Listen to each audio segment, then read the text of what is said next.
So if you haven't already heard, the federal government has cut over $18 million in federal grants to the American Academy of Pediatrics, likely in retaliation for them standing up against Health and Human Services, but it's under the guise of words that are used in the federal grants that are no longer acceptable by the federal government. These words are words like equity. These are words like sex. These are words like gender, socioeconomic status. So anytime you are looking for differences in society and how that affects people's health care, that is no longer allowed to be looked at.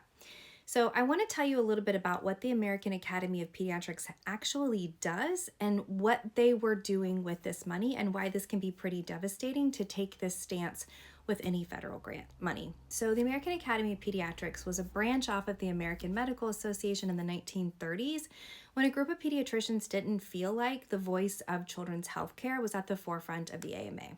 So they branched off, formed the American Academy of Pediatrics, and since that time they've been the nation's leader in pediatric healthcare policy in the United States, if not worldwide.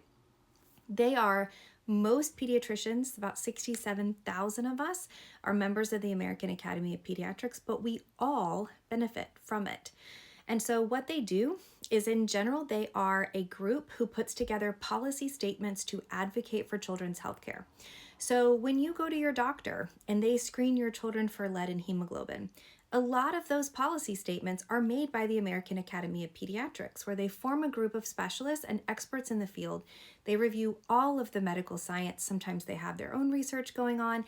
They come together, they create this consensus of policy statements, put it out to general pediatricians, family practice providers, anyone who sees children, public health, school health, anything you can possibly imagine we're a part of.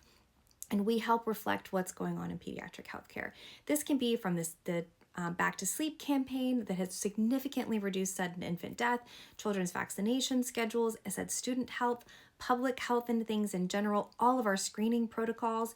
And the big push recently has been in social determinants of health, because there is so much evidence that the things that you were born into and the environment that you're around is more of an indicator of health than almost anything else we do. So a lot of our time and effort and money has been put into looking into, why do children who live in urban areas have more asthma and what can we do about it? Why do children who are born in this certain part of the country have worse cardiovascular outcomes and what can we do about it? So that has been the major focus of the American Academy of Pediatrics.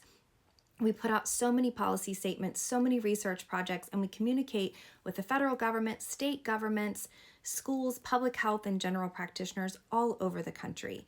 So this grant money not being able to be used to continue to look into social determinants of health is pretty devastating.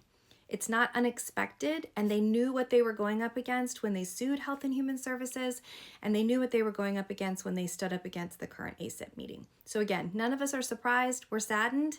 It's a sad day for public health. I wish more people understood that. The American Academy of Pediatrics has stood up for children for a long time. That's not going to change now. They're going to continue to stand up for children's health care and what's right, and we hope that there will be some way to recover some of this money, whether it's private or the federal government will change their mind. If this is something that really bothers you, and it's something that's important to you, I think it should be important to all of us. But if you have the time and you want to, write your congresspeople, let them know that this is not okay with you, that you want your federal dollars to be spent to try to make children healthier. And the American Academy of Pediatrics has been at the forefront of making children healthier since the 1930s.